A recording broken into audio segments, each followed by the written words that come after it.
Good evening, everyone. Good evening. Thank you all for coming back. I see some same faces and I see some new faces tonight for the part two of our phase two master plan presentation. So tonight is the big night, the big reveal, and all of these men over here are on the hook tonight to present something wonderful to us so that we can pick it up and run with it. So they've been bunkered down because we all bunkered down for that big blizzard yesterday. Uh, that never happened. So, without further ado, I want to introduce Tom. He'll introduce the team again, and we will go from there. They'll have a time for questions, but please take good notes because all your input does matter. So, thank you all for coming. Give yourself a hand for showing up again. Great, thanks, Jermaine.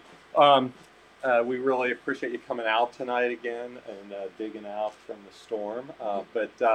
As many of you were here the other night, we were all commenting after that meeting. It was probably one of the best input meetings we had on the questions that really a lot of everyone didn't hesitate to engage, and we really enjoyed the participation and appreciate that effort.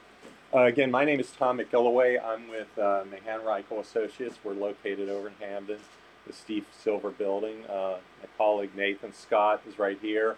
We're both residents of Wyman Park and frequent visitors of the Waverly district.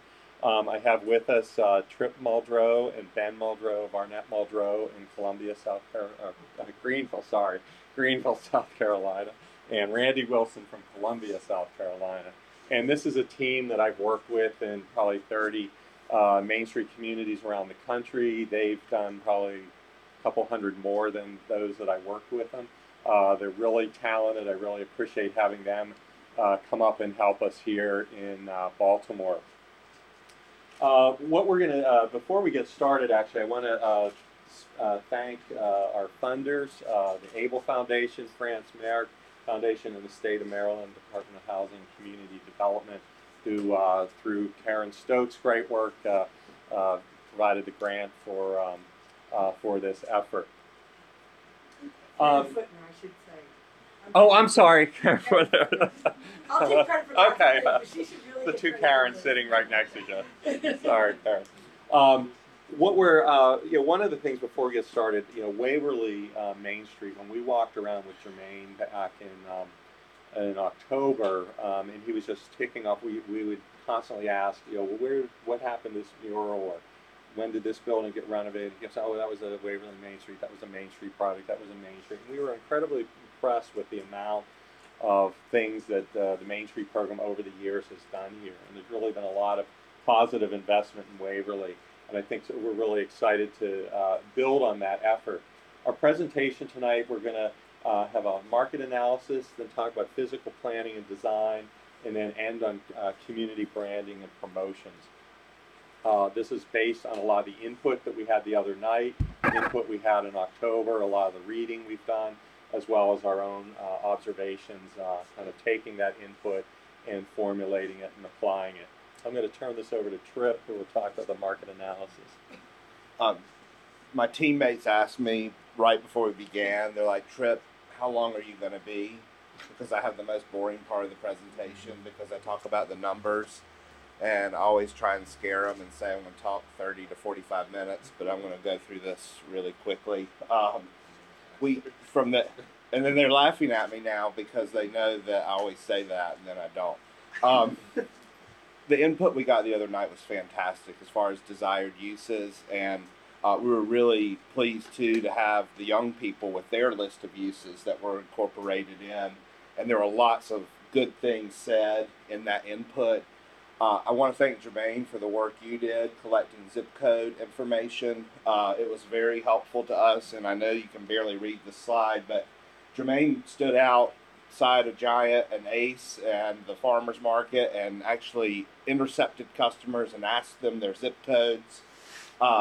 It should come as no surprise to you that 21218 represents the lion's share of the customer base that is shopping here in the Waverly area. 67% of the traffic is coming right here from the 21218 zip code. It's a very large zip code. It goes over to Edna Gardens. It stretches over to Charles Village, So it does include quite a bit of territory. 21211, Wyman Park, Hamden area is about 4%. And you can sort of see, these are all, well, you can't see, but these are all sort of neighboring zip codes pretty much around the area. Virtually everybody is a local who's coming in to shop. Typically, we might see visitors from out of state or tourists or things like that. But if you think about where he was at Ace Hardware to Giant and Farmers Market, you're not going to see quite so much of that visitor traffic coming through. Part of what we wanted to see is who are the most loyal customers. And of course, again, we correct for population. And so the population of the 21218 zip code, 47,833. 661 recorded visits. That's about 13 visits per 1,000 people. So that's definitely your primary trade area. It's where your most loyal customers come from. If you take the farmers market out and just look at it, the farmers market, about 41 to 45% of the traffic is from 21218.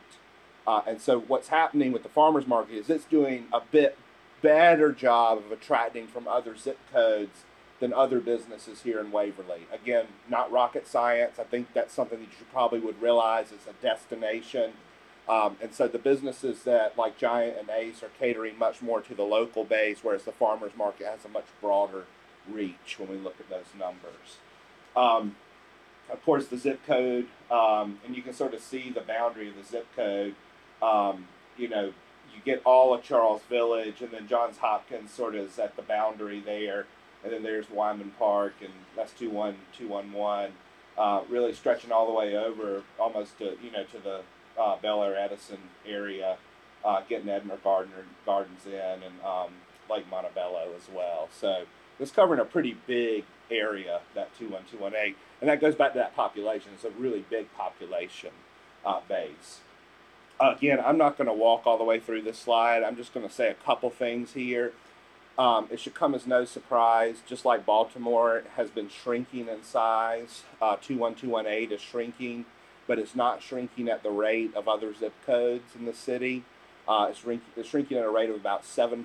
And then that is actually declining. The rate of, the population decline is getting slower. Baltimore is actually going to stop shrinking in about 5 years and start growing again, according to the projections. And there are a lot of zip codes that are around 21218, 21211 that are growing. And so the trends are starting to change. And if you all know the trends, I mean, these are almost 100-year trends. It's definitely 50, 60-year trends. Post-war, the city's been shrinking. So World War II, that is. So it's a trend that's interesting to see. The city will actually begin to grow again in our lifetime in the next 5 years. So the income levels, 21218, median household income is $36,000. As you can see, it is, well, when we look at Baltimore City, it's just about comparable to Baltimore City. It's a lot less than Baltimore County. Again, we would expect that to be true. Maryland has an extremely high median household income. It's one of the higher in the United States of America. But the 36,000, I've got to caution you a little bit about that because it is artificially depressed a little bit because students at Johns Hopkins get counted into the census. And so they're not earning an income. So that income level is lower than the spending power that exists in the area. And so I just want to caution you on that. And another thing that sort of bears out here, if you look at 21218, the median age is 32. It's the youngest median age. 33, 37, 40, 34, 21213 is 32 as well. 21213, I think that's federal bill, maybe? That's over, I'm sorry. 21213? Over by, it's over on the east side, just east of Harford Road. Okay. And going into East Baltimore. Right. Okay, going to East Baltimore. Well, anyway, the population is going to be younger because you've got the students in here, that median age. One of the things that was interesting for me is we pull what's called psychographics, and it doesn't mean how many psychos live in the neighborhood. What it means is just the folks who sort of takes all the demographic information and it compares it and indexes it up against America. And so you can see how affluent the area is relative to the United States. And you have some really powerful categories. The Young Achievers, these are really dumb names, and I apologize, they're not my names.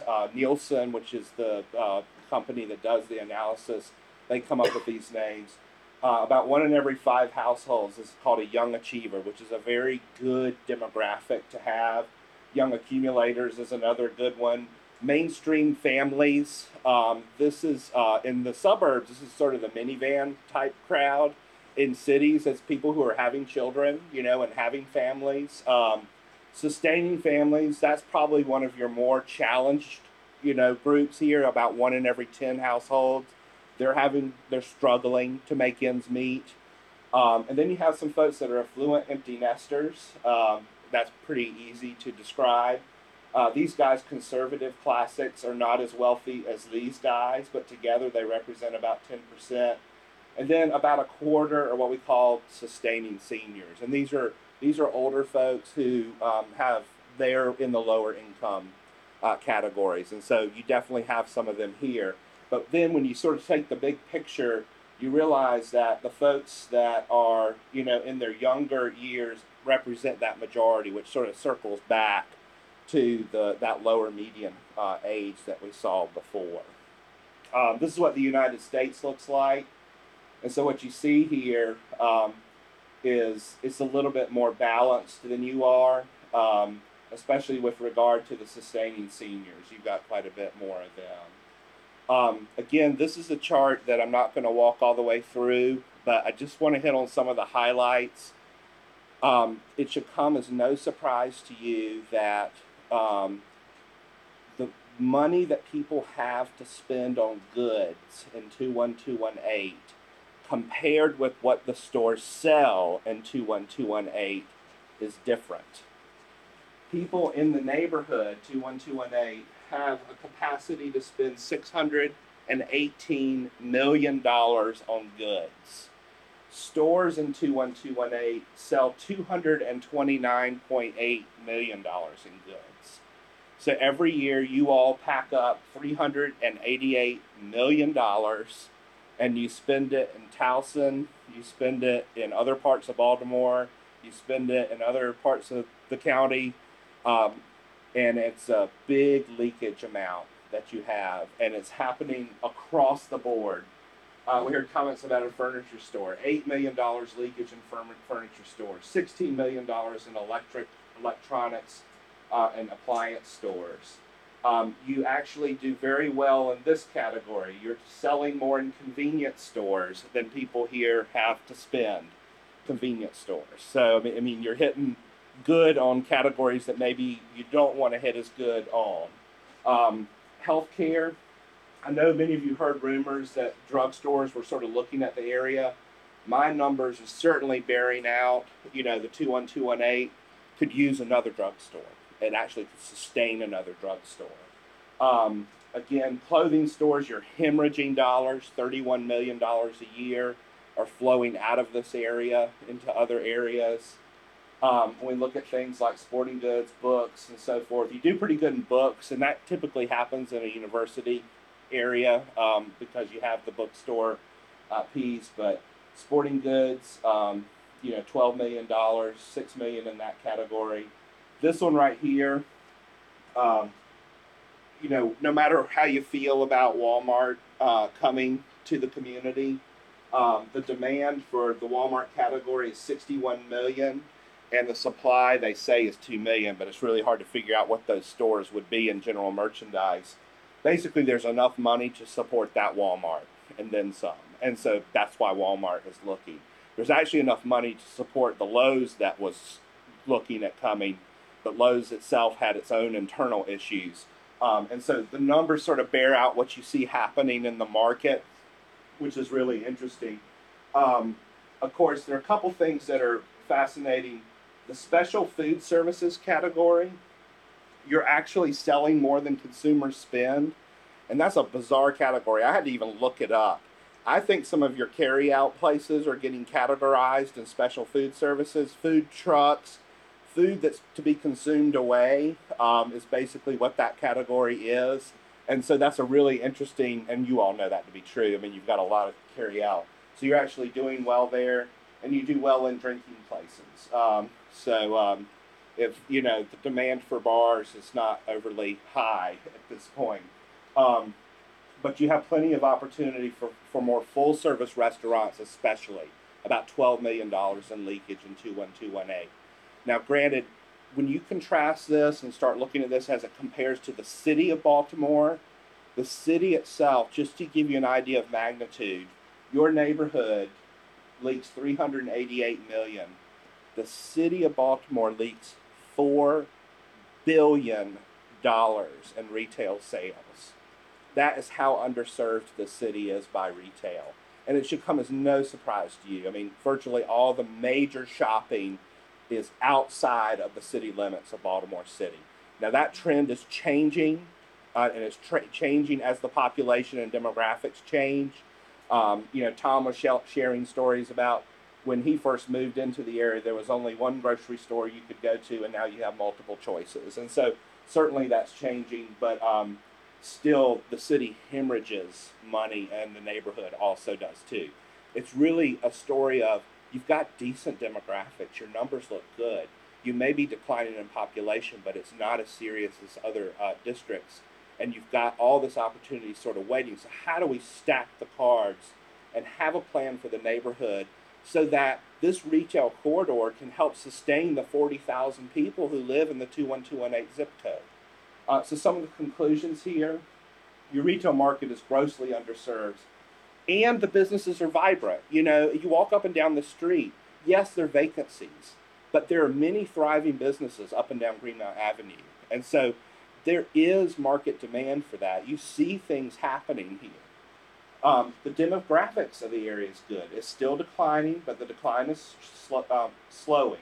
Again, the Waverly Farmers Market attracts from a broader area. About 49% of the traffic at the farmers market is from 21218, compared to over 70% in some of the businesses overall. It was 67 about overall. And food-related retail represents this tremendous opportunity.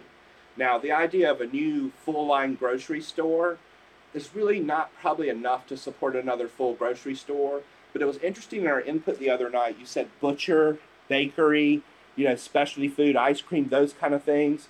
There's definitely support for that. There's definitely enough pent-up demand for that.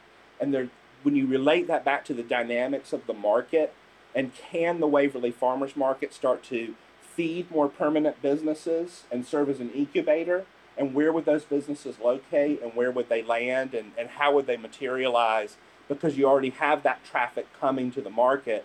How do those become more permanent? And food's one of those things that it's because it sustains us, there's always going to be a demand for it. And you tend to want to shop closer for food than you will for things like clothes. You'll drive further to do that big clothes shopping trip than you will for food. Personal care is another really interesting cluster in the area. You perform pretty well in the personal care area. There's still room for growth, believe it or not. Now, I don't have a way to track hair salons. I'm looking only at retail.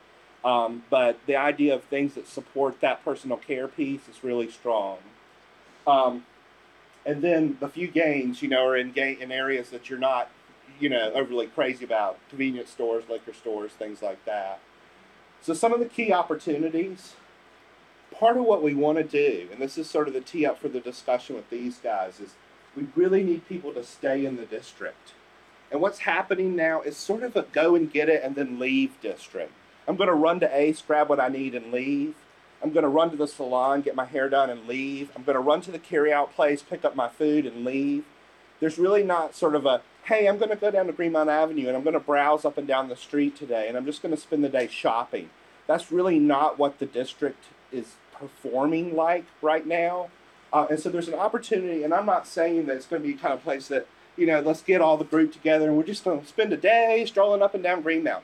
But what we want folks doing is spending a little more time going from shop to shop and not doing a single trip in and out.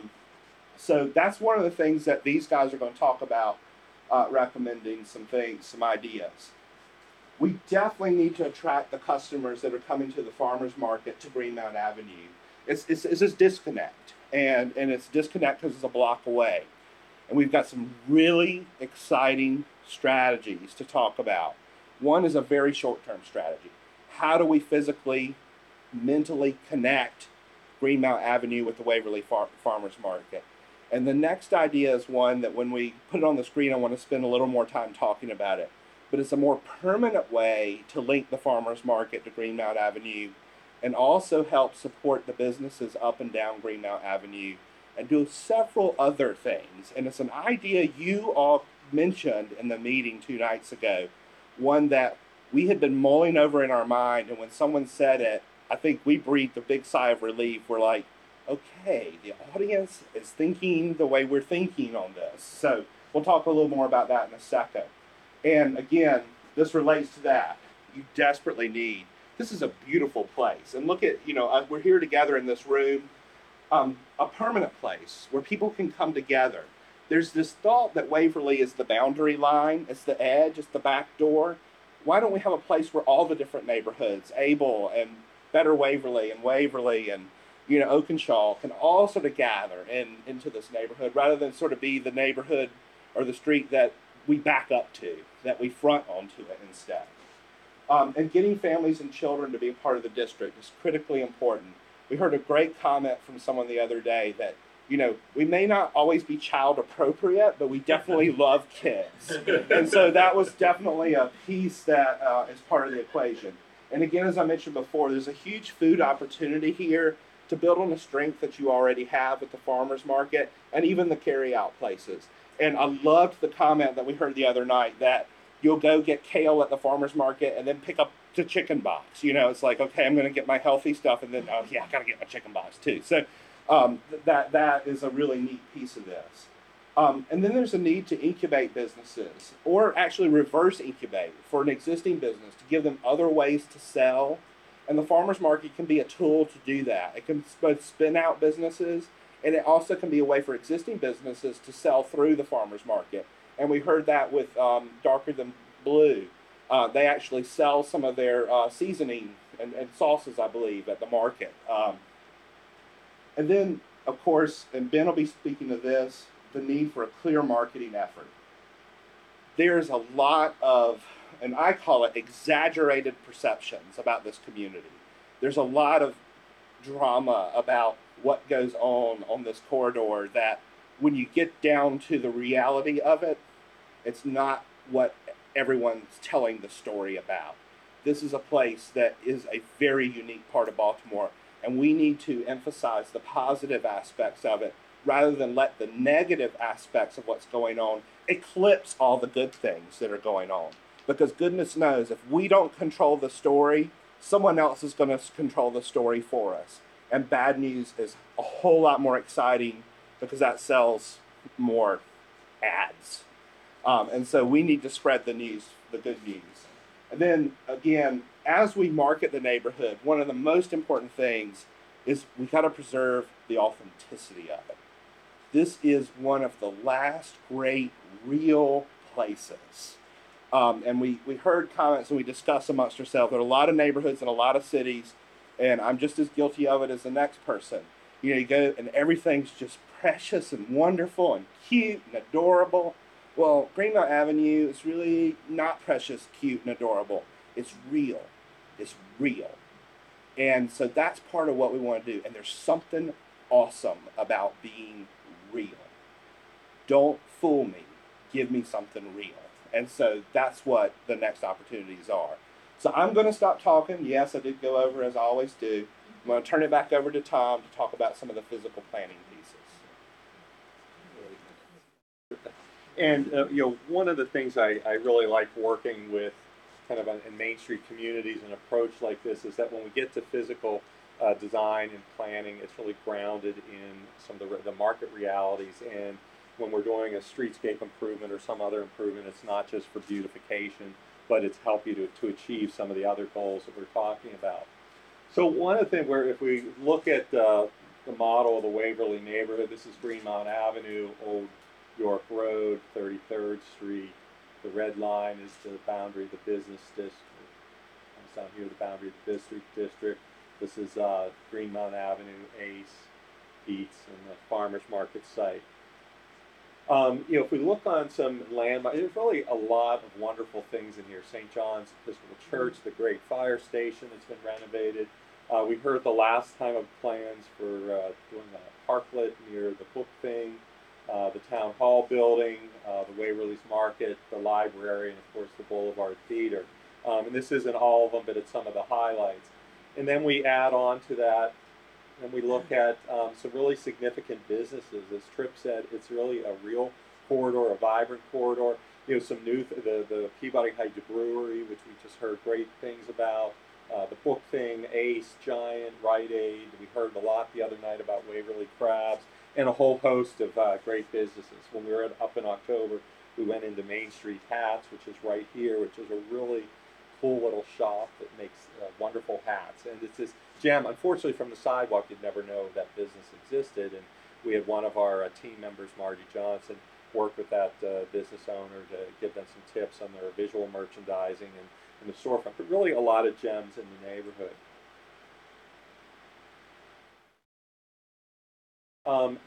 We heard a lot the other night about the major transit corridor. Number 8, and the transit going up and down Greenmount Avenue, as well as 33rd Street, and particularly in the vicinity of Greenmount and 33rd, a lot of transit activity. How do we capture some of that business? How do we, some of the people are just passing through in transit, how do we change some of their perceptions about the neighborhood?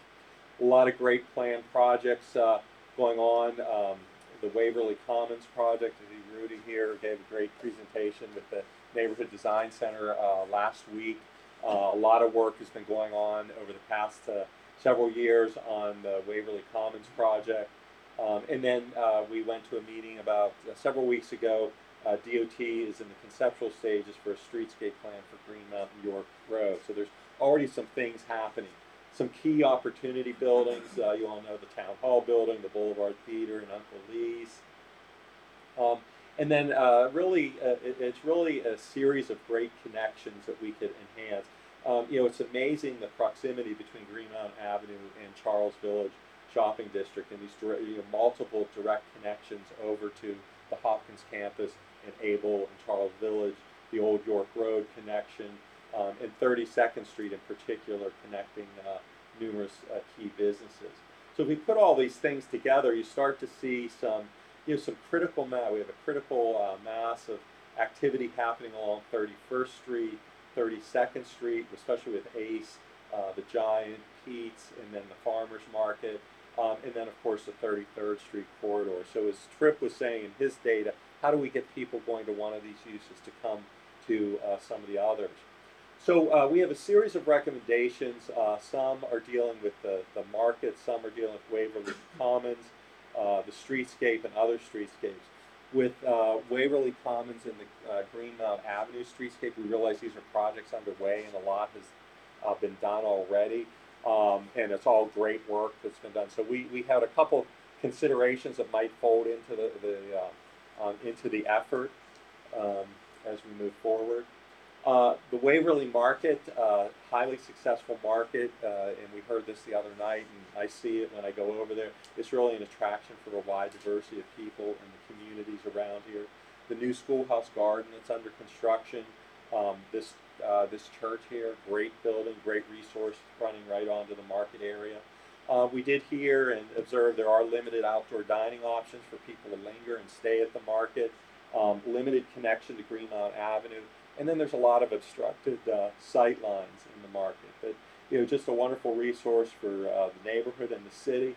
But if we look at the perimeter of the edges, the market, a lot of shrubby, rough vegetation that obscures your visibility into the site. And even as a parking lot, when it's not the market, it's not the most, it doesn't project a positive image. It's right at the gateway of the community. And then as 32nd Street, which is such an important link east and west, but it's not, when the market's not there, it does not project the most positive image. And even when the market is in place, we know the market's been trying to expand it further along 32nd Street, but it's just a half a block off of Greenmount. But how much of that traffic really comes from the market over to Greenmount? Waverly Commons, a really strong concept and long-term vision, but until that can happen, there need to be some short-term enhancements that could take place. And at the meeting last week, there was a lot of discussion about what are some of those easy things to do. The plans need to, as they're updated, to include the schoolhouse garden, which was a new development since the Commons plan was developed. And then we wanted to just talk about some consideration for options for the market expansion in connection to Greenmount Avenue. So this is the plan that was provided by NDC. This is the Waverly Markets, the Waverly Commons plan, the long term, showing the market, the reconfiguration of the parking, the introduction of a Merriman traffic coming into the site and down to 32nd, closure of this segment for a pedestrian and park area, and then the potential for infill and future development. As we look at the site today, some very short-term recommendations that we think are very easy to do and achievable are just focus on cleaning up the perimeter of this space, removing a lot of the shrubby, small trees and replacing them with some taller canopy trees, working with Tree Baltimore and the forestry department to get some large canopy trees in there and locating them in such a place that they wouldn't have to be moved or impacted when the future development plans come. The schoolhouse garden is right in this location. We're right here in the church right in this building. And the entrance gateways, opportunity to improve with just low accent planting as well. One of the things, probably one of the key recommendations as we look at the Waverly Commons plan is we might consider the treatment of this area and just the location of the trees, that they're located in a way that they're not obscuring any sight lines back to Greenmount Avenue.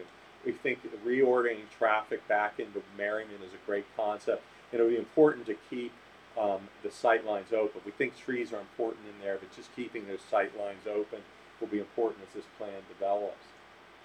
As we look at the market area, right now the market functions like this. It's on this part of the parking lot and on this part of 32nd Street, and the traffic and the issue that was identified in the Waverly Commons plan, the traffic has to cut through the market to get to the parking.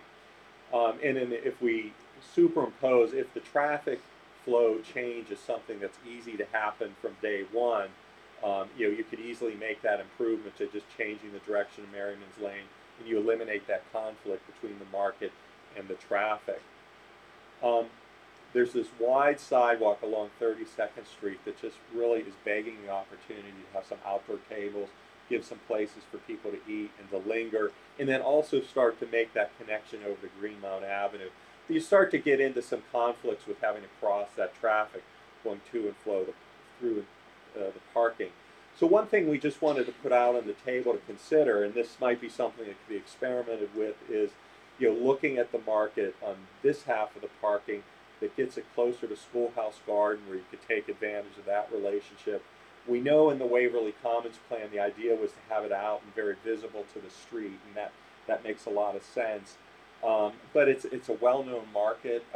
It's not like you necessarily have to attract drive-by traffic. So this might be something to consider. And what the beauty of that is, it allows, when you expand along the sidewalk, when you could expand along this section of Brentwood and this section of Merriman's, and it's all contiguous without having to cross traffic. And it can take advantage of some of that new outdoor space with the schoolhouse garden for outdoor dining, and possibly you may not even need to leave this segment of Merriman's Lane open with access to the parking from over here, so you might be able to even expand the market in that direction. But and we recognize there was a lot of work that was gone into that, if you can't do that and it really makes sense to keep the market where it is, it's still very important to expand, as you've identified in the Commons plan, along this part to start to extend that market activity over to Greenmount Avenue. And so some ways to enhance that connection with streetscape. Greenmount Avenue, DOT is planning a streetscape enhancement project. A lot of segments of the sidewalk are in poor repair. This is the plan from or a portion of the plan provided by DOT. It's a concept level now. The plan is to have a brick band, where roughly half the sidewalk would be a brick band where the trees are, and then the rest would be concrete, and then keeping some of the existing concrete that's in good condition. We put together this plan that just shows in concept what that would be like. If this is Greenmount Avenue, these are the buildings. So the tree band would have brick paving, and then the rest of the sidewalk would be concrete. If you look at that in perspective, this is what it would look like. And that would be the treatment would be used from all the way to the north at 43rd on down to 29th or 25th. I'm not sure the southern destination. So it's a solid concept. One of the things that we were thinking, though, when you have half and half, the brick band and concrete works well when you have maybe the brick band is 1/3 width and the sidewalk, the rest of the sidewalks is 2/3 width or something. You have a definite dominant and subordinate relationship that's successful. But when it's half and half, it could be a little visually uncomfortable. And one of the things we're thinking is, what about consideration of taking the core of Greenmount Avenue, taking the brick that would be used along the whole length, and really concentrating the core and make that all brick sidewalk, something like this, to really designate and strengthen the core area, and try to do it in a way where you're distributing the cost, or you're taking the cost from one place and just concentrating in one area. This is a plan view, and then again the perspective view to really emphasize the core of the district. Now, if funding does become an issue, there's really nothing wrong with concrete either. The key is to get a good contractor and develop good specifications for a good scoring pattern. So if brick isn't feasible, that's okay. You could do good concrete. This is an example of a project that we all worked in Monroe, Wisconsin, where the concrete band was just a different accent concrete and a London paver scoring pattern. But again, that's all concrete. So if budget becomes an issue, this is still a worthwhile direction to go. But we think the half and half might be something that, as that project moves forward, is given some consideration. As we move up to 33rd Street, that intersection of 33rd is very important. It's an important intersection and gateway. I think there's a real opportunity just to enhance the gathering areas at the corner. Some low planting is very important. Some of the earlier concepts from the streetscape plan showed some higher planting as a backdrop. We think keeping the visibility down the length of these medians is important. They're so spectacular, and so you can concentrate some lower accent color at the intersection. Just great, a wonderful, tremendous resource in the community, that median. So you want to keep the visibility open. But as typically happens at great intersections, they're great places for gas stations to develop. And so the Imager Gateway, a gas station on each corner. Recognizing that these probably aren't going to go anywhere anytime soon, there are some possibilities to just enhance that edge. And this was brought up by one of the stakeholders in October meetings. Do we have to have the paving right up to the sidewalk? Can there be a hedge, some additional street trees, or even a fence that separates that edge and gives that some more definition along the edge? And since we have a lot of curb cuts associated with it, not that we're proposing this exact treatment, but the concept of letting the sidewalk be the dominant element that crosses over there, so vehicles know that's a pedestrian environment that are turning into all these curb cuts, because you really start to erode that pedestrian network along here, and there's a lot of pedestrian activity along both sides of these sidewalks. The other thing we want to talk about is long-term gas station sites are also, and corner sites are also great, are very desirable for drugstores and other uses that Tripp had indicated is a prime use. And we think the plan should really give some control to what happens here. And if a building comes in, they should really need to be oriented to the street edges. On this side, we're showing potentially maybe it's oriented to this edge. There could be an open space in the foreground that keeps sight lines to the boulevard feeder open. But it's very important to keep the buildings oriented to the edge, and whether that open space is there or not, you could easily have the building up to that corner as well. And this is showing typical drugstore footprint, and whether it happens on this corner, or this corner, Hopefully it would not be in this corner where you have that existing, more historic one-story building. This corner would require impact that small street going through there. This corner is a little tough. So, there's probably different configurations of the drugstore, but the key is if anything like this would happen, you want to control that it's up to the street edge. This is one that was built recently on North Avenue, and it's exactly what you don't want to happen here, and which could easily happen. It's built in a suburban setback, a suburban format. It's set back from the street edge.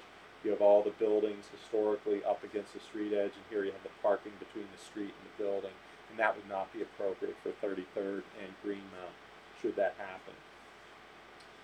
As we move to 32nd Street, 32nd Street is an incredibly important street, and we want to work to get that in the pipeline for some streetscape enhancements, linking the market over to Ace and to the Giant food store. Again, taking advantage of that wide sidewalk area for some outdoor dining, introducing more opportunities for street trees, especially in this block, excuse me, where you can take advantage of some bump outs. Using crosswalk treatments. This is actually one that was done in Lauraville, Hamilton, playing off their farmers market and other things. Not to say we'd want to replicate that here, but there could be something creative done other than this typical crosswalk, especially to announce the market and some of the other businesses along that route. And as we move from Greenmount over to Ace and Giant, there's a lot of excess pavement in this area. The road's very excessive. Sidewalks narrow here, so some of these streets could be narrowed. Some curb bump outs to shorten pedestrian crossing, and then also provide some opportunity for some streetscape and trees to link those two.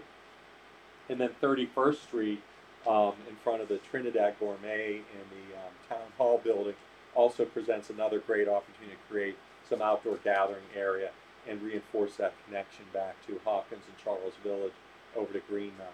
Our final report will have some concepts for this street as well. We do not get to develop them here. So those are some very key connections. Some of those things can happen very early on. There's a chance to influence the Greenmount Avenue streetscape, which we think would be important. Architecturally, there's a lot of great opportunities in the community as well, and Randy's going to share some opportunities there. Thanks, Tom. What we're going to do for the next few minutes is actually just look at some of the recommendations that we've already talked about.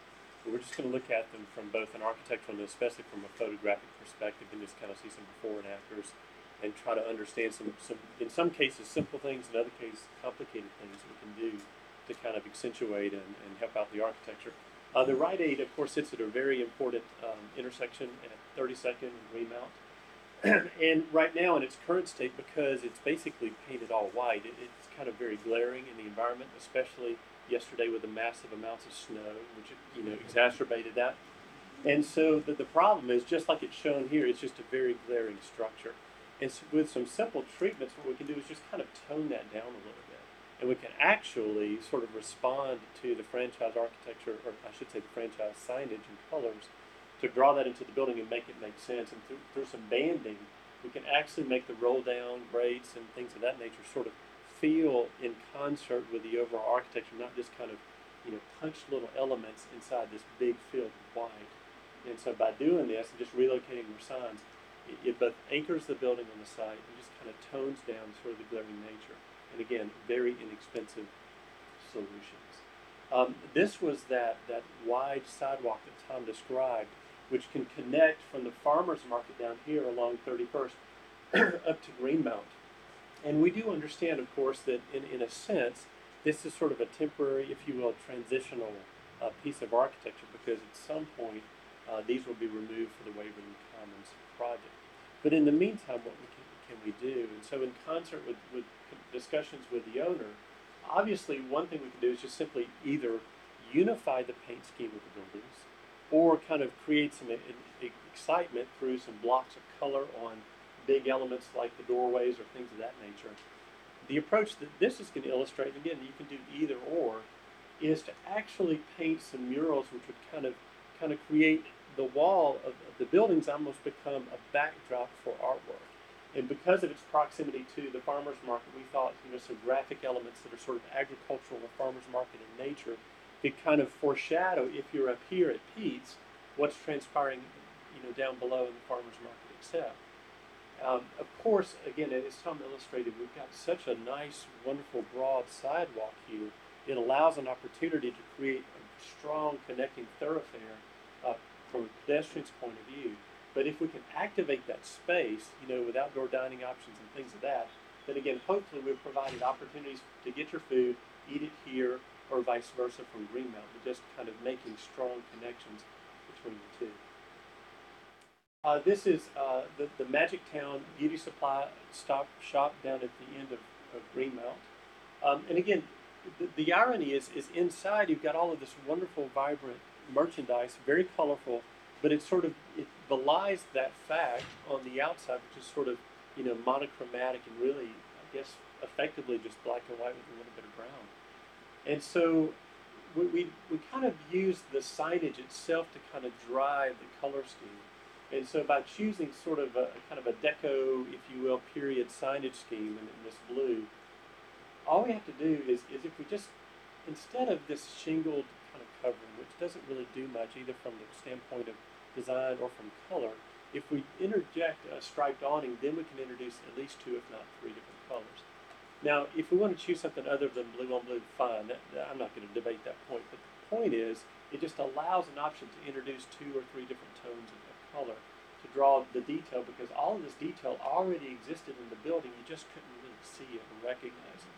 And so between the signage and the color, we can kind of bring some of the vitality of the merchandise that exists inside the building to the outside of the structure. A couple of initiatives, I believe in recent years, I know the city of Baltimore provided some grant funding for people to convert their solid grated roll down grates into the kind of the open ones. There were some clients who weren't able to take advantage of that program.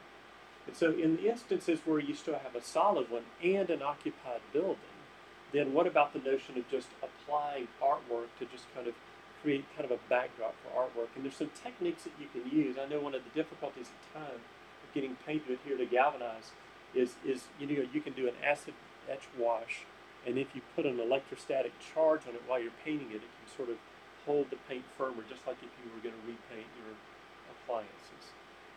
Ben is going to talk a little bit later about a different strategy when you've got a roll down grate on a building that is not occupied, and how might we use that canvas to sort of foreshadow what might occur in the future. And where's Jermaine? You sitting down, buddy? Okay, all right. So this is Jermaine's office. This is the Waverly Main Street office. Do you sell glasses in there by chance? Okay, I'm just curious. All right.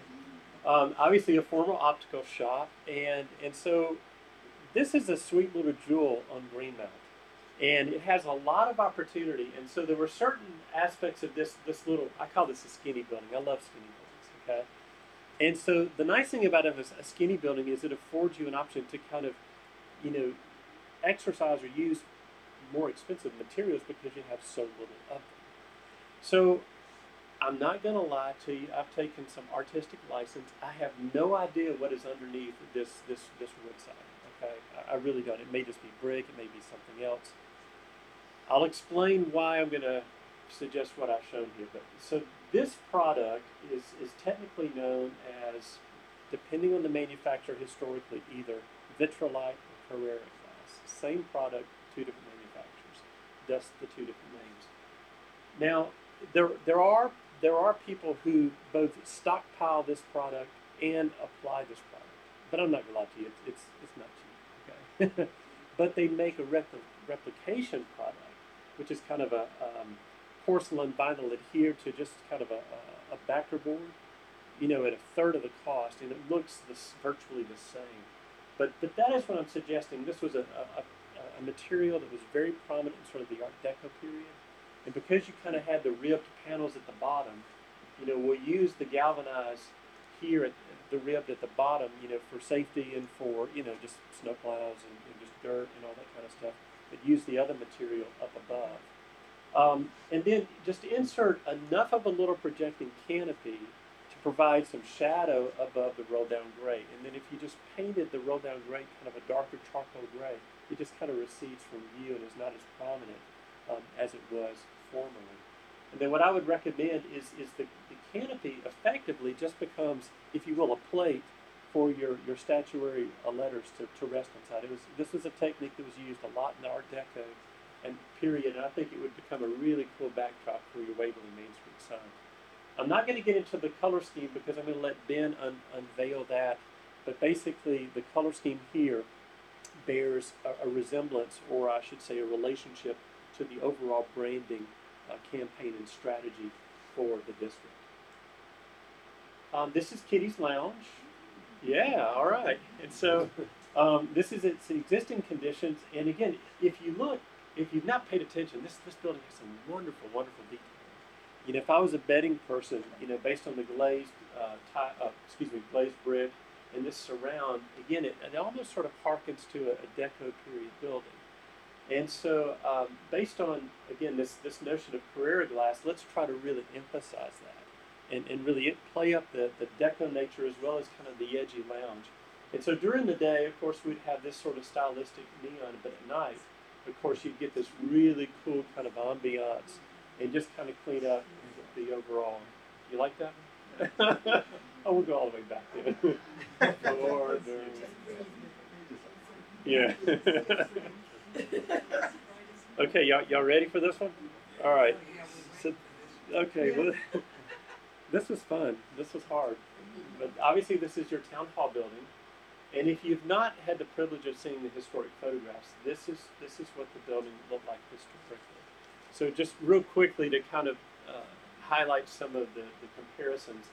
Obviously these three smaller windows were placed there much later in the life of the building. They used to be much larger ones. This dominant central one with an arch top, and then two smaller ones on the side flanking them with those gable window hoods. You know, a really nice gable and pediment. Again, back in this age of this building, it's wonderful that you have this resource in the historic buildings, because one of the chief things that we have to figure out is, was the base of the building lighter and the trim darker, or was the base of the building darker with lighter trim? And thankfully we have that answered by virtue of this this photograph. The final thing is you can see, regrettably, Tom has done a great job of actually documenting the existing conditions in this building. And if I'm not mistaken, please correct me if I'm wrong, unfortunately the storefront material has been removed by virtue of this addition. In other words, these pieces, which were two different storefronts flanking and then a middle stairway that led up to the second floor.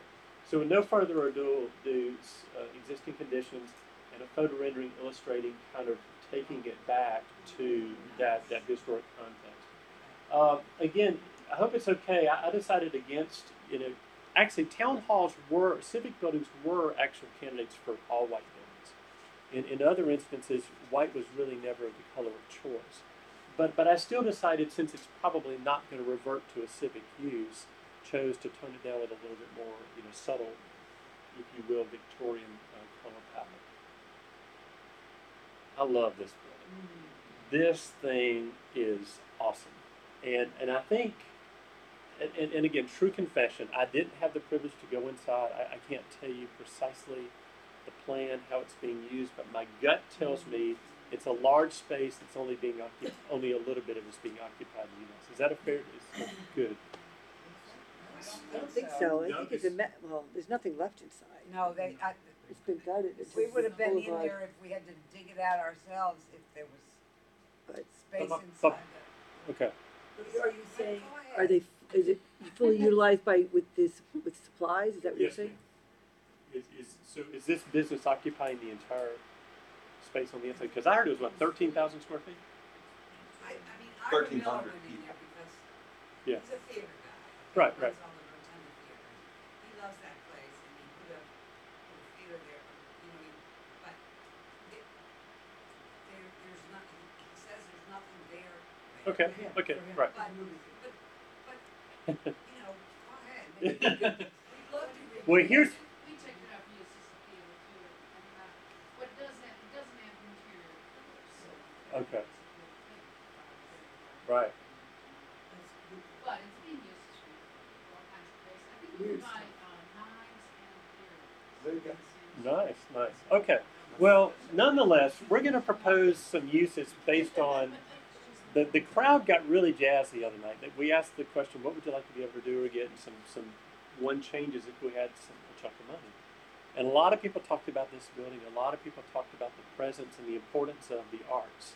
And if you're a student of the economic impact of the arts in the community, it's a phenomenal dynamic.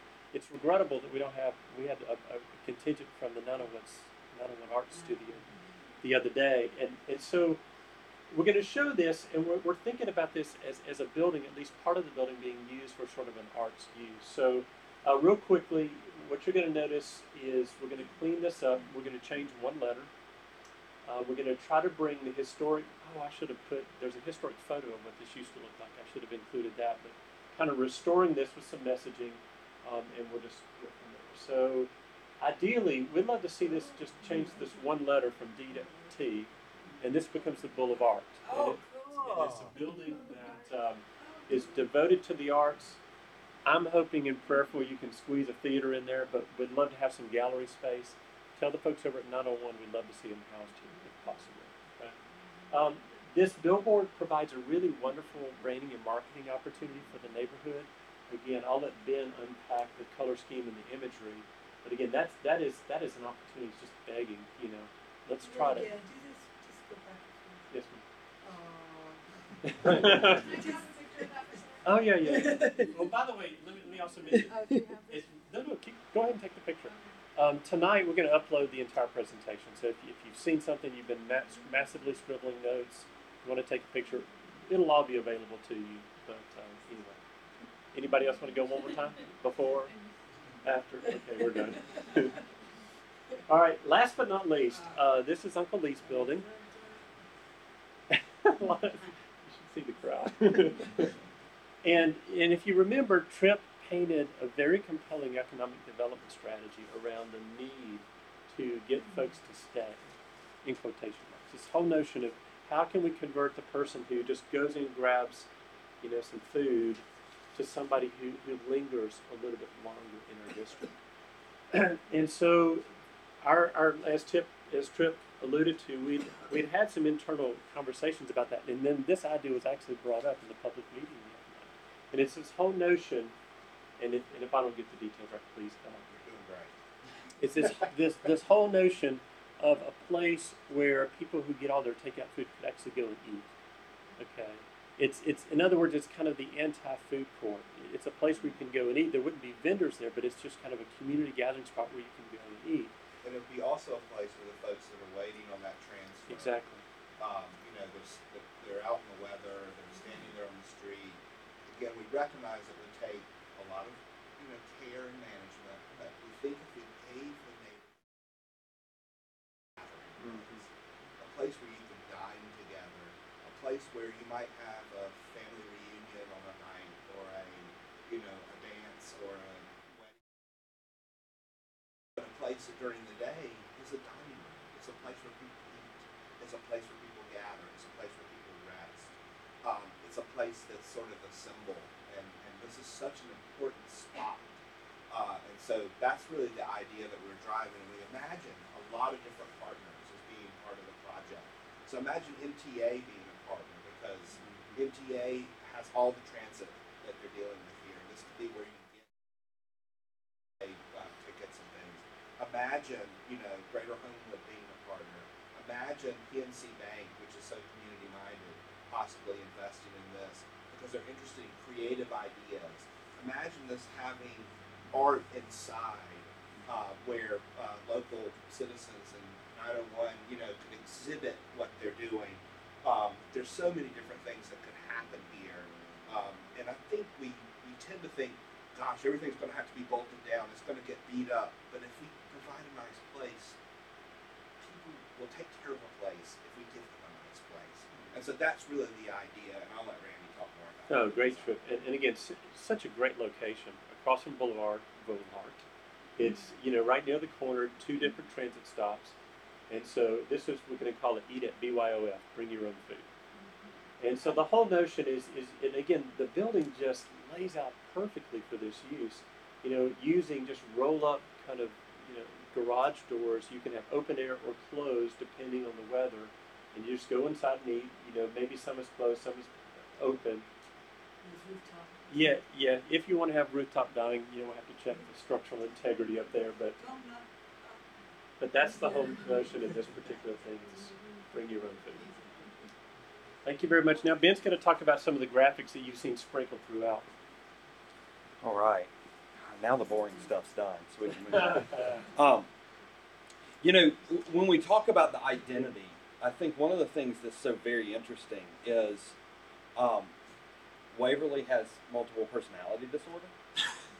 Is that fair? It's, you know, you've got all these different things that make you up, and people kind of ask the questions like, what are we really? And when you ask the question, a lot of the identity that people jump to is identity that's derived from the residential neighborhoods, but it's an identity that doesn't necessarily manifest itself in the district where people interact. So when you say that we are a Victorian village, but then what you see is Greenmount Avenue, you have to deal with a contradiction.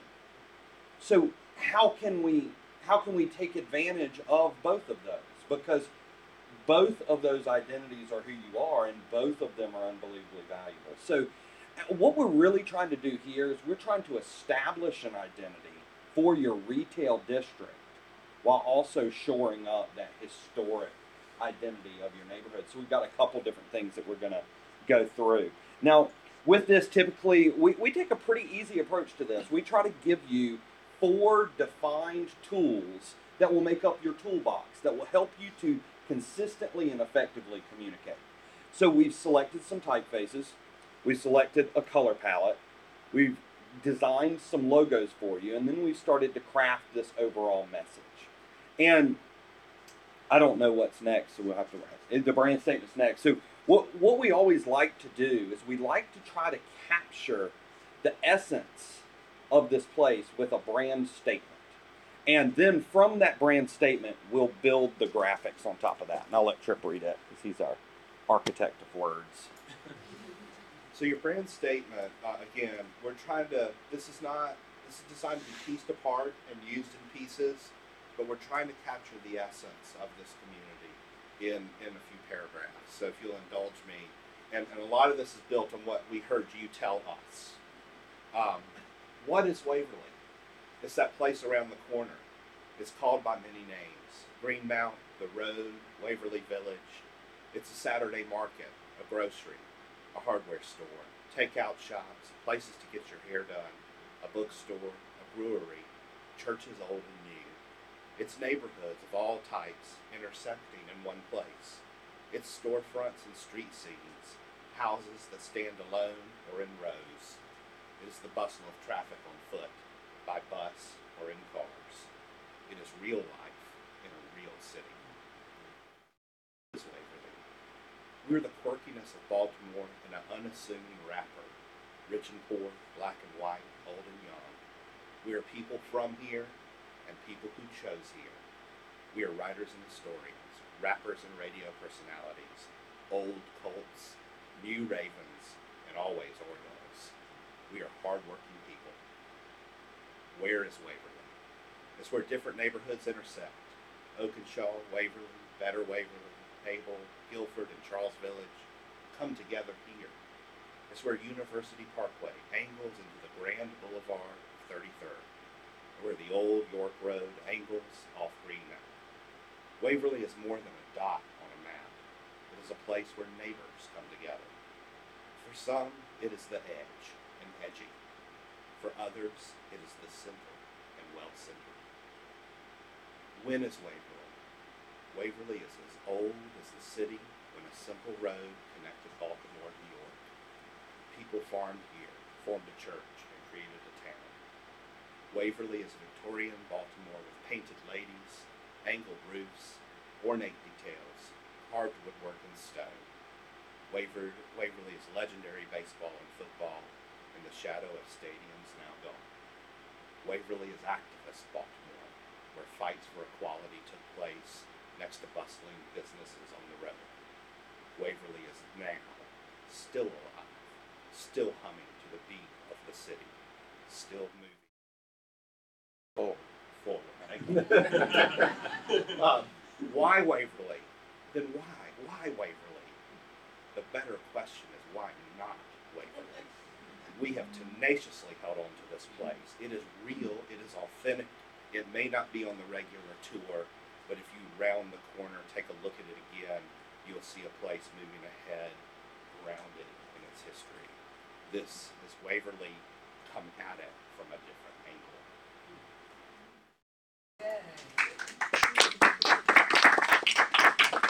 I feel like I'm in a church or something. Yeah. So, Yeah. so with that, I mean, you can kind of see we're able to truly capture a lot of that essence of your story, but then also from the commercial district, we're able to kind of set that tone for we were a place with positive momentum. We were a place that is moving forward. Now, the colors here were pretty easy because we didn't have to go far to see colors that already existed in your community. And we always like to be able to derive colors from things that we photograph while we're here. And that's exactly what this palette has kind of come from. And we selected, most of what I'm using is 4 main colors, but I've got 5 up top, 2 shades of blue, a red, a green, and an orange. But we wanted something that was very warm. And as we kept going through it, it was so funny because every time Tom would walk over to my computer and he'd look at and he'd say, now just remember, when it's wintertime, we want to make sure that it doesn't look gloomy. So we constantly were kind of thinking about that. Your environmental graphics, your image in the public space helps to keep it vibrant and keep it alive. So these are some things that we were really kind of focusing in on. But we wanted to give you something that was a platform for you to tell this multifaceted story. So we wanted it to be simple, and we wanted it to be clean enough that it could also be transitional. This might be an identity that helps you get from point A to point B. And once you reach point B, your identity of a place might be different. You might have a different spin once certain development takes place. So what we did was, believe it or not, I was kind of shocked, but a couple people talked about this sign right on 32nd that's just recently been restored. That obviously was done in the 1970s. You know the one I'm talking about with the 9 trees and the 70s style typeface. Well, I had already selected a typeface that I was using, and believe it or not, had a lot of the same elements. Has this rounded A, has this rounded Y, and but it removed a little bit of that kind of over-the-top 70s feel. What we wanted to do, though, was we wanted to create a system for you. You know, we've got this whole idea of come at it from a different angle. We wanted to start to set this stage of the different, just the different tools that you could use, keep it very simple, and we're giving you a couple different options, a couple different variations of it. We want to make sure it works in black and white. And then as we start to go, we start to see how now that we have this kind of stylized treatment for this simple letter, we can start to use that to expand out our story, to tell our who's, what's, when, whys, and where's and whys. And then there are all kinds of kind of fun things, campaigns that you can do as you go. Whether you're just highlighting different businesses or highlighting new amenities, you can use that to kind of continue that story on. And then from a design perspective, what I wanted to do was I wanted to bring together very bright colors with these architectural elements that were the foundation of the identity. So whether it's the row homes, and you'll see more of those as we kind of go through. Now, as far as Main Street goes, here's the thing about Main Streets. Main Streets, when they design their logos, it's almost like they have a cute competition. Try to figure out how cute and pretty can we make it. But we also forget what this organization is. This is our economic development engine. They're the ones that are driving economic redevelopment for this district. So being able to have that simple variation, this clean moniker, and then what we did was the Main Street organization uses the 4-point approach to the National Main Street Model. And we kind of connected these what to organization, when to promotions, where to design, and Y to economic restructuring. So we've got this connection between their organizational structure and this overall identity. But then we also wanted to give you, it's almost like an organizational tagline. What's your job here? Well, guess what? You guys are moving the district forward. So we take that icon W, we turn it on the side, and then we introduce that organizational tagline. Making sure that the collateral materials that you have is extremely professional. So here we're looking at a letterhead and then what a business card might look like. And then even doing like a pocket folder.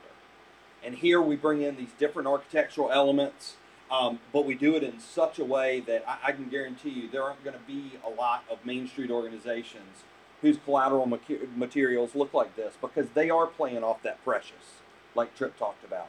And this will put you in league with those other economic development entities and the way that they kind of communicate. Now, this ain't going away. So we heard a couple people talk about it. You know, I wanted to go ahead and create a good vector version of this so you could use this as a tool as well. I kind of feel like, in my mind, I feel like this is an identity that we can, this can be the neighborhood pride kind of stuff, you know, that Jermaine was talking about how you had done shirts. And I think there were blue shirts with yellow, all yellow on it. And or is it the other way around? Blue and orange. So, you know, being able to go through and do that is very, very good. And I'll show you some more of those here in a little bit. But then also, when we come into, and I did this logo just for you. Because I knew, that, you know, the thing is, it's like, I don't want anybody to be mistaken. We are not trying to put the architecture and history to the side. Not at all. But the neighborhood pride and that drive of the personality of this place as a place to live versus that retail connection with the district are two different things. So we wanted to make sure that we could also shore up that. We're using the same typeface, using the same color palette, but by tapping into a different graphic system, we have this opportunity to kind of make it even more diverse. And let's admit, we've got Waverly Improvement Association, is that right? And then we've got Better Waverly, which is an organization as well as a place. And then, of course, we got Waverly Main Street. So we've got all these different Waverly organizations, and they all deserve to have their own independent and unique identities. But as you as a place are driving towards a National Register district, being able to promote that as who you are is very important. Well, Randy showed the BYOF. Simply being able to kind of create this identity, again, tying it into the overall personality of place. And then, you know, we had talked a lot about the Waverly Commons and this parking lot where the farmers market is. But, you know, as you go and as you really start to explore this personality and you start to explore this idea, you might find that, you know, simply referring to that as the triangle. You know, it's all up to you. It's yours to own, but that's something you can do that ties back in to that overarching message. And like we said, and I don't mean to hurt anybody's feelings, but one of the things that I feel like I fight with a lot is the people who develop shopping centers and neighborhoods aren't doing anybody justice, because everything out there is a common or a glen. You know, it's like they try to make the most pretty name, and now all of a sudden it's like, oh gosh, that kind of sounds like a strip mall. And so being able to have something that can truly be part of your personality of place is important, with as much effort and investment as you're going to make in that redevelopment project. Now, we heard a lot about 32nd Street Market, and I will tell you this, I actually spent a good part of my trip on Waverly, Iowa's farmers market, not knowing that it wasn't y'all's website. And finally, I was like, I'm confused. I think they have two websites. So, you know, and this is a long-term strategy. I don't think anybody argues the power that the market has and the huge asset that it is. For a long-term strategy, I'd love to see Waverly work its way into the identity. I think people probably are referring to it now as the Waverly Farmers Market naturally, even though the official name is the 32nd Street Farmers Market. So, you know, think about that. Think about a transitional strategy. And you can even see with this, you know, I've got one that's saying Waverly Farmers Market, and then you could just kind of graduate to Waverly Market. This could be a long-term strategy, but being able to tie into your identity is a great asset. Now, in addition to that, I would love to see you all do something kind of like this, and everybody doesn't have to do it. All the vendors don't have to, but that connection to the people. You sent over a great article that was written about the market, and you know, it's kind of talking about everything from people handing out socialist papers to selling hula hoops, you know, and being able to really kind of extra magnify that connection to these are the people that are making this stuff. This is, you know, they're the ones that we heard, you know, they might have gotten up at 3 o'clock, 4 o'clock that morning and come in from far away to sell the freshest of fresh. So, you know, these could be some little touches that really make this market extra special and continue on that growth by enhancing the experience. And then even showing things like posters for it and that kind of stuff that you could do. You know, just little amenities. If you go out and let's say that you're able to create some free Wi-Fi zones, take that asset and put it back into your personality. Give yourself the ability to earn credit off of doing that. You know, it should be a contributor back into your identity. Now, Randy talked a little bit about the treatments here. I feel like these should be seen as canvases. Because if we see them as anything else, it's not very inviting. So how can we make those roll down doors work for us? I mean, I thought everything from taking a photo of the storefront and then doing a graphic application to it so when it's closed, it still looks like you can see the storefront. I mean, what these do is these drop these steel barriers down that disrupt the architectural articulation along the street. So you all of a sudden, you feel like you're now in a tunnel that's intended to be sped through as quickly as possible instead of a place where you're supposed to get out and feel. So to make those work for you, but when you've got one that's available, simply taking advantage of that, you know, what's next, what could go in here, you know, and having that, seeing each available property as an opportunity site. And my guess would be a lot of times if a property is available, that steel curtain is locked down. They don't come in every morning and open it up so everybody can see the space that's available and then close it back down at the end of the day. So figuring out some treatments for available properties. And then, you know, 901 Arts did the sidewalk art around Better Waverly. Absolutely fantastic project. Let's take that concept, let's apply it to enhance connections between the farmers market and Greenmount. Simply taking different graphics that you can go out and kind of apply to the sidewalk and that kind of thing.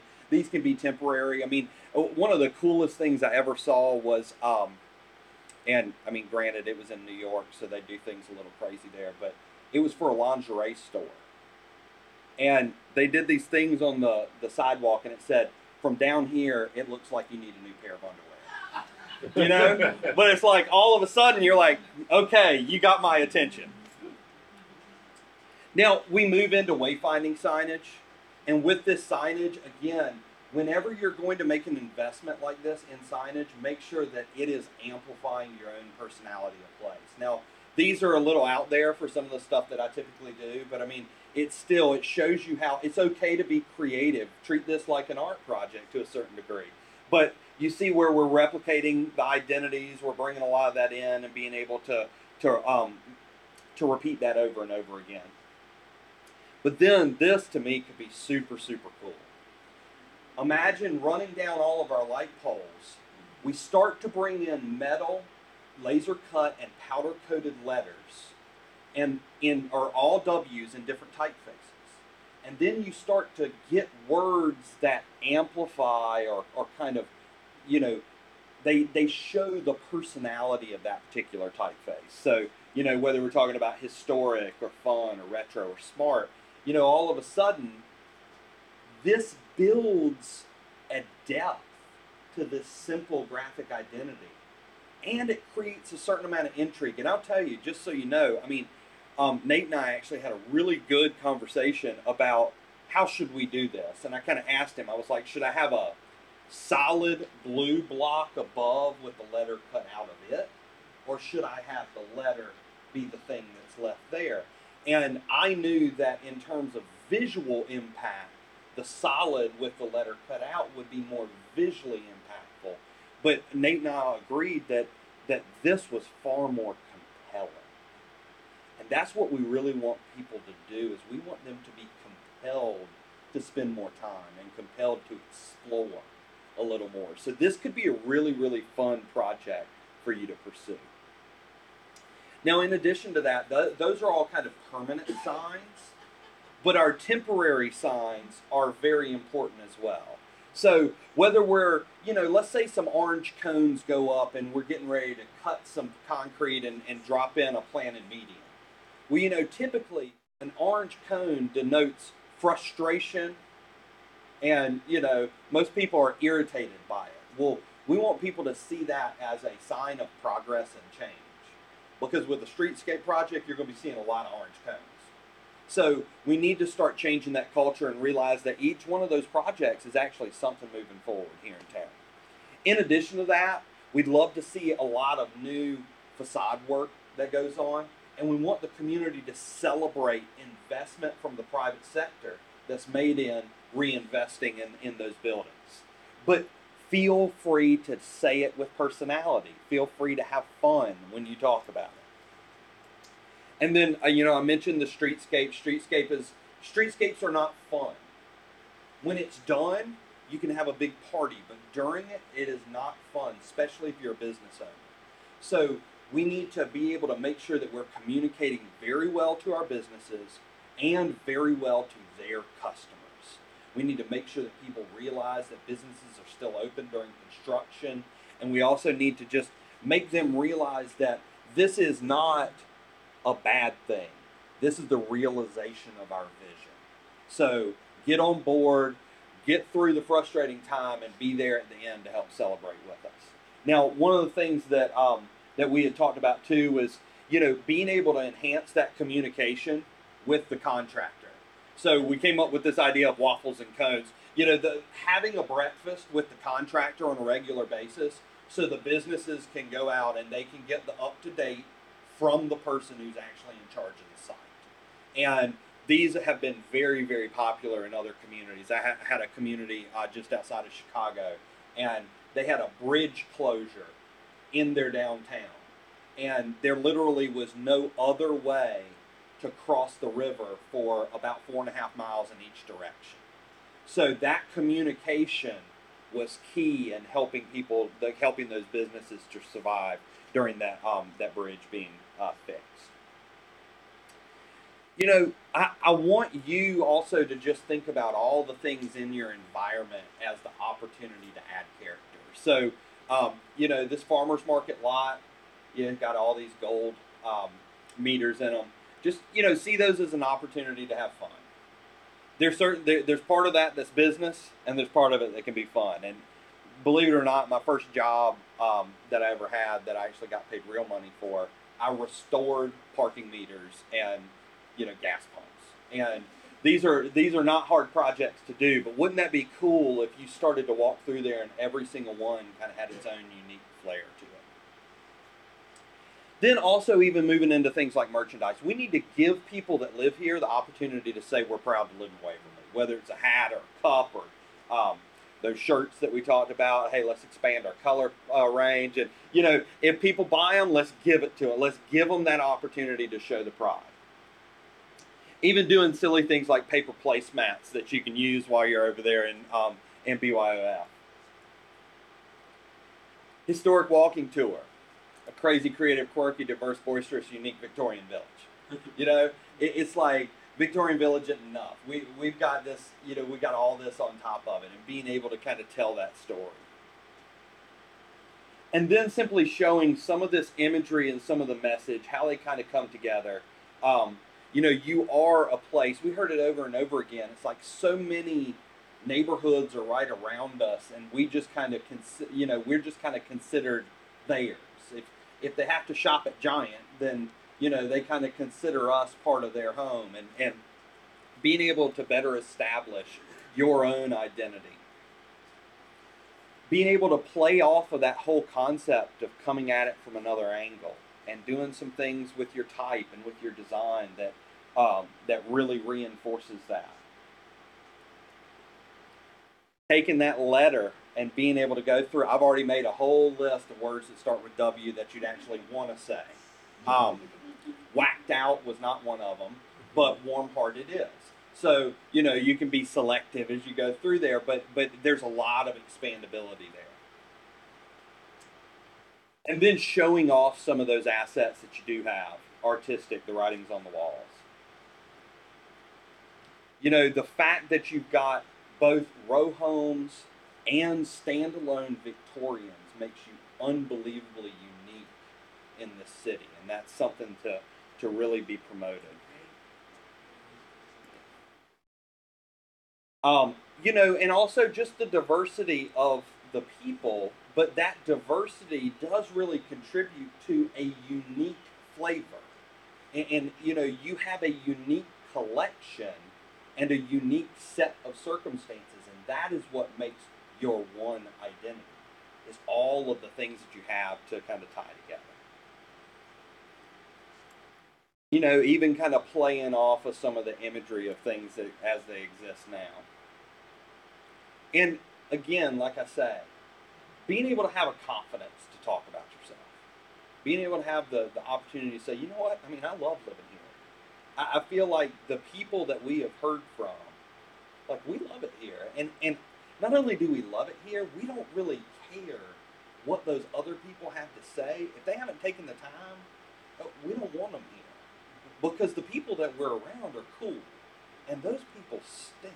We don't need, you know, so, like, I like that spirit. I like that. I think that is very, very good for you. So, you know, hopefully what you start to see is you start to see this, it's almost a three-pronged strategy for you all. You have a retail destination strategy, you have an organizational strategy, and then you have a residential strategy. And there's a different personality for all three of those angles for you to be able to preserve and take advantage of the momentum that you currently have. And with that, I think I get to turn it over. I'm going to turn it back to Tom and then on to you all for questions. Thanks, Ben. I learned early on in one of our communities to never present after Ben, talk about boring streetscape stuff. So I hope you got a sense of how all the different pieces, the market analysis, the physical improvement. I think everyone in revitalization of Main Streets understands the facades and the streetscapes, but those are done for they're very important, tying in with how you're promoting your neighborhood, how you're supporting the economic analysis, and then again promoting and branding and getting the image out. So we want to take a couple minutes if you have any questions or comments. We'd love to hear it. What we're going to do is this. We'll provide this to Jermaine. We'll upload the presentation, so if anyone wants to download it, you can. Ben, this is recorded. Is that correct? So it's recorded. We'll be in a video. Yeah, we'll post it on YouTube. Okay. And then we'll be following up with a report. There's a lot of information we heard about and things we need to address that we just couldn't include in this presentation tonight, but we'll summarize that in our final report that we'll probably have in the next month or so. We'll be coordinating with Jermaine and Karen on that. So with that, any questions or comments? Yes, sir. The shopping center at 28, yeah. This phase 2 of the 3 phase? It's the phase 2 of, well, we're coming back, Tripp and I will be back for an implementation workshop and talk about some strategies for implementing additional efforts. Why do you ask? Or what was I just had the impression that the memory that there were 3 different phases. Well, I think that it was the implementation workshop that would sit down with some of the Main Street and some of the partners to identify how we make some of this move forward. Yes.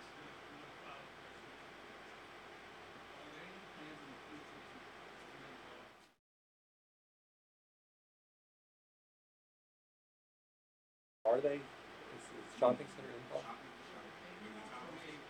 Yeah, they've been participating. We were part of them in their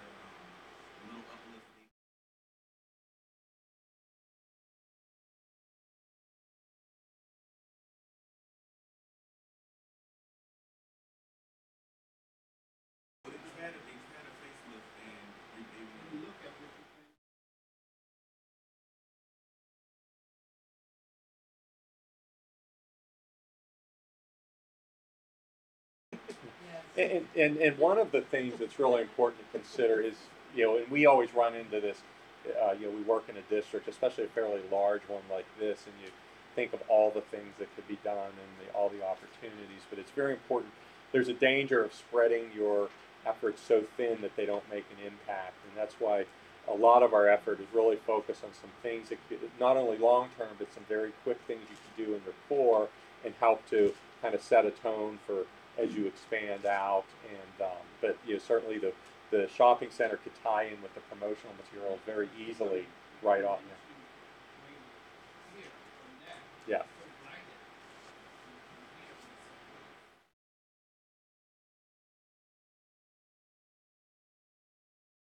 Yes, ma'am. Are there any, is there a model for the BYOF idea anywhere in the country that we can look at? There is a model in Brattleboro, Vermont. It's called the Winter Garden. It's a open space that can be used for events in the evening, and it's open all day. There's a person there that manages it, keeps it clean. People can come in and sit there. It's got Wi-Fi inside, and so that's really what we were thinking. But to be real honest, in my search here, this is a little more aggressive than that is. That's a little more of a passive space. I would imagine this one being probably unique in America, and I imagine a lot of different partners coming together. But I think that's what makes it fun.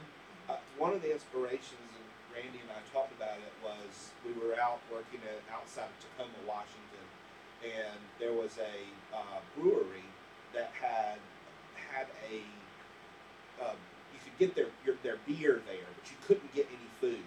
But they welcomed you to bring in food from all the restaurants around, and so it was a really clever way. And they had these big long tables, and people would come in with pizza and sushi and whatever, and they would eat it at these big long communal tables. And we thought, so that would, and they had these garage doors they could fling open. So that was sort of the it was a hybrid idea of public-private partnership and seeing how we might get some different people involved and get them excited about, let's be the first one in America to do this. When we had so many takeout places here, but what we end up having as a result of that is stuffed trash cans. Wouldn't it be great if we had a place that was a dining room, that was a place where we could gather? And actually, when we had our conversation with the BDC in Baltimore Main Streets, and they were talking about the Miracle on Main Street event that was at the Peabody Heights Brewery back in December, and how some merchants had displays, pop-up displays. The space could be a venue for merchants to have some pop-up displays and artists to display work, and so it could have a multifaceted approach. It could be a way for a market vendor who wants to maybe begin to do more than just Saturday to have a vendor spot or two inside too. The idea of more eyes there so that you're keeping, again, it's got to be a nice place. If it's a place where everything's bolted to the floor, people are going to treat it like it's a place where everything's bolted to the floor. If it's a place that's got chairs that can move and we can gather, and people are going to treat it like a dining room, like a place and so that's really the idea. Right. I was just going to agree with what you said. A lot of what I was thinking. I think a lot of the neighborhoods that have been successfully branded, and I think we look at because of where they might include a public market, and those have those kinds of group seating arrangements. And this is sort of like our Main Street acts as our public market plus our temporary farmers market, and this sort of serves that in one food way.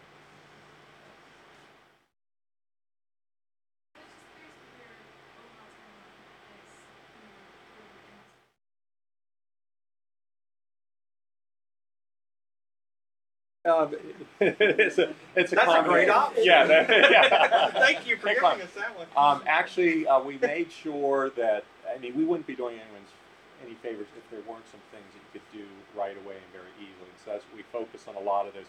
Some of those things are long term. Some things you grow into, like the branding. You don't have to bite it all off at once, but you could start to take these and grow into it. So when we have our implementation workshop, we want to map out a strategy board, and that strategy board will have 1 year, like short-term, mid-term, and long-term actions responsible parties, and then what those actions are, and it will become a framework for the partners to sit down and work together and implement that. Typically, we like to do a 1-year time horizon, then a 2-year time horizon, and then a little more nebulous sort of 3, 5, and maybe even longer term time horizon. But what we don't want to do is say this is a 20-year plan. That's really not what it is. It's really more of a. We'd like to see these changes within, 5 years, Yeah. 6 years. And A lot's happening, and so. And a lot has happened, and so I think there are opportunities, and let's strike while the iron is hot. And fortunately, right here, where this process is happening while there's already some very real projects underway. So it's a way to tie them together. The other thing, things like we were talking about, new development on the corner of 33rd and Greenmount. Who knows if that's going to happen anytime soon or what it is, but we wanted to get this in here just as a tool that when someone comes up and says, hey, we want to build a 7-Eleven here or some other use, just some guidance to maybe help guide how that happens and not let the typical suburban format happen. So it's a mechanism to kind of keep some of the wrong things from happening.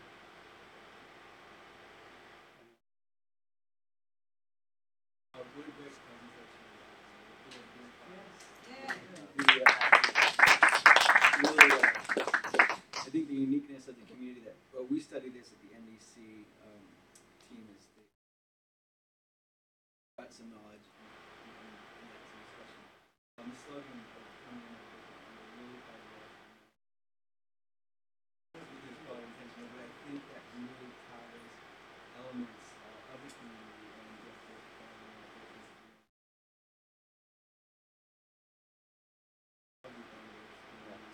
Well, oh, go ahead. I was just, no, that's good. really Well, thank you. Yeah, and But also it's a ties credit. following that, there's this anger, but there's also this edginess that people like here, actually. Right, yeah. It's not necessarily a negative. In some places that can be viewed as a, Yeah. so I think that sharpening of the W is really good. And I think what you captured very well was also, there are these 4 different there's the Victorian, there's this, and I think the challenge I had when we were using the term Waverly Village, it forced, Waverly it's hard to think of this completely as a real village. It's an element of it, but it's not the whole thing.